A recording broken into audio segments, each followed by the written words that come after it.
Hello everyone, welcome back to my channel.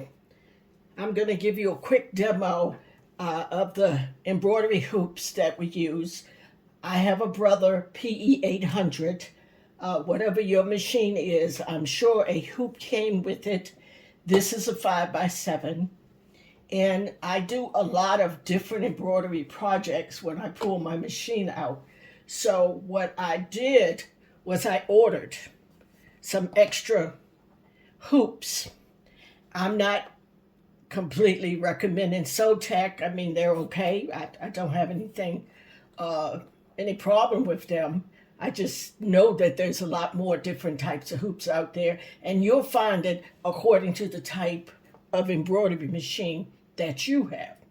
But what I recommend is that you get 2 or 3 extra, because when you are hooping and embroidering, sometimes it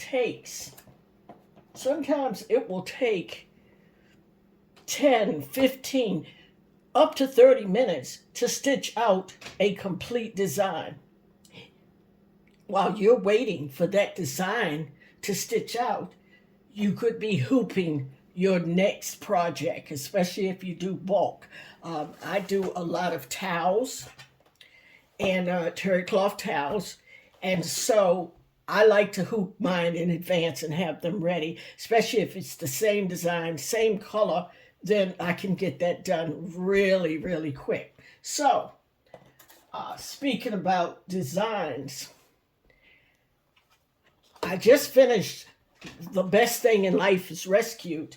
The design color is mainly brown because it's talking about dogs and cats. But because I'm doing a sample stitch for an embroidery customer who was having a few issues with her embroidery, and we found that she didn't have the right thread for the type of fabric that she was using. I mainly recommend polyester, but there's many others. Some recommend, if you're using thick, heavy cotton, to use cotton thread. So you will use what's appropriate to your machine. And I have made a distinction in my blog. There's an article that talks about the best types of threads to use for certain types of fabric. So now, since I still have this on the machine, I just wanted you to see, even though it's after the fact, when you get ready to embroider and you forgot this is thin cotton and you forgot to use a stabilizer, these are pre-cut sheets, and I believe I got it in a pack of 100, and all I did was slide it under. That's all I did. Before I started the stitching, all I did was slide it in there, and it's there. Now, if you want to do it before, if you remember before, then you can put it under and then put the hoop on it. If you want to work with sheets, these are stitch and tear sheets that you can lay on it before you put your fabric down. That gives a little bit of stability to your fabric. Now, when I use terry cloth towels, I go ahead and hoop everything, and let's just pretend the towel is there. So I don't want to spend a lot of time unhooping and hooping just for this towel. But if there's a terry cloth towel, because of the thickness of it, your needle and thread can get stuck down into the threads of the terry cloth. So what I do is, after I get it hooped, I just cut some off.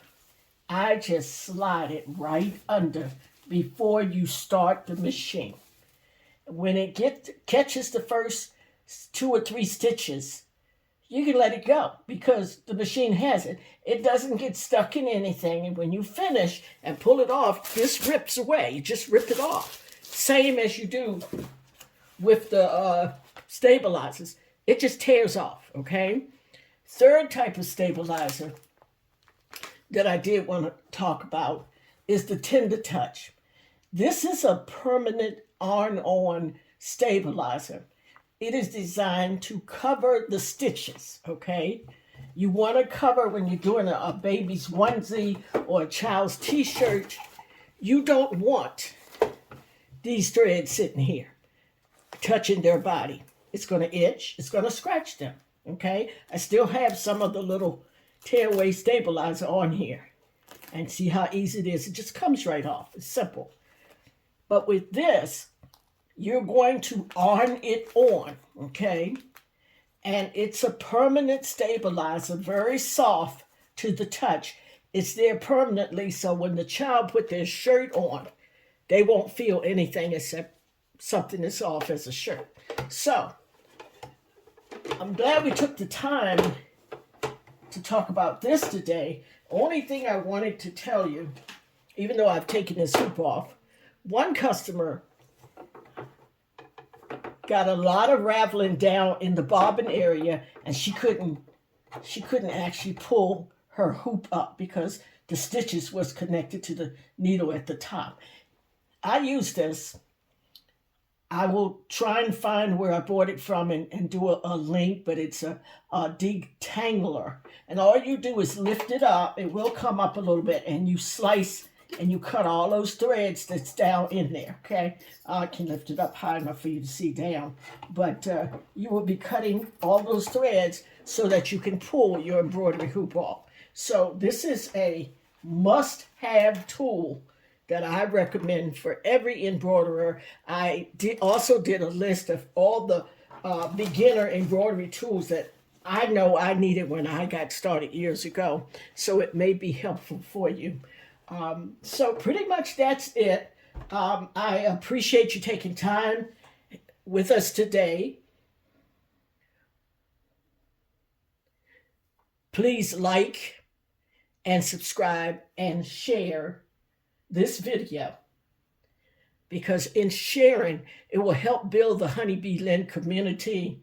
My store has over 100 embroidery designs, a very widely variety of designs.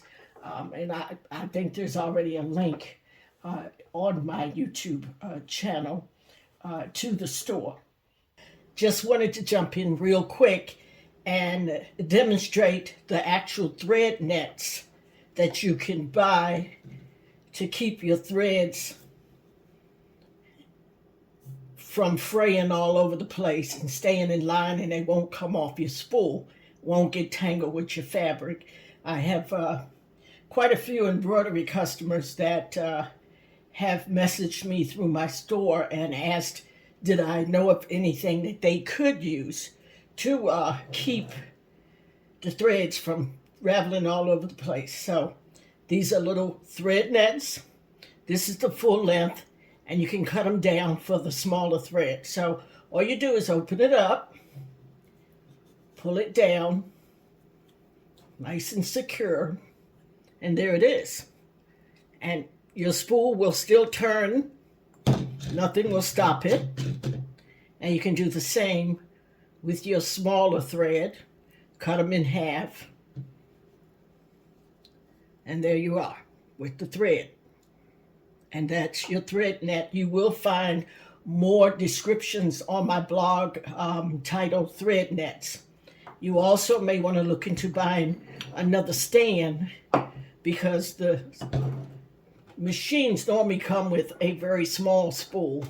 So this you can set behind your machine. It's weighted, and it would hold one of your taller, larger spools. So that's it. Thank you for liking and subscribing and sharing so that we can build our Embroidery Honeybee Creations community.